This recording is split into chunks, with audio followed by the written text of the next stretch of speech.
Hey guys, how's it going? It's me, Chris, again, and today we have a 2007 Lexus RX 350 maintenance light reset. We are going to use this button over here on the right under the steering column.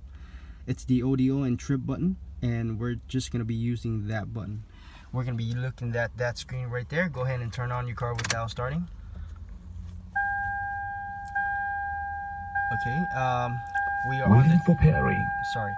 We are on the trip A.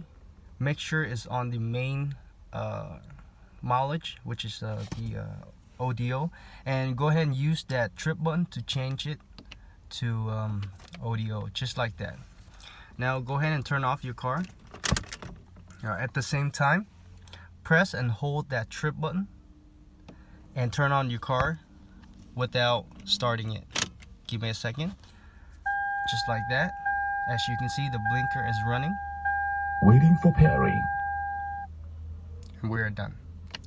Guys, make sure you don't forget to click that like. Thank you for watching. I'll see you next time. Bye bye.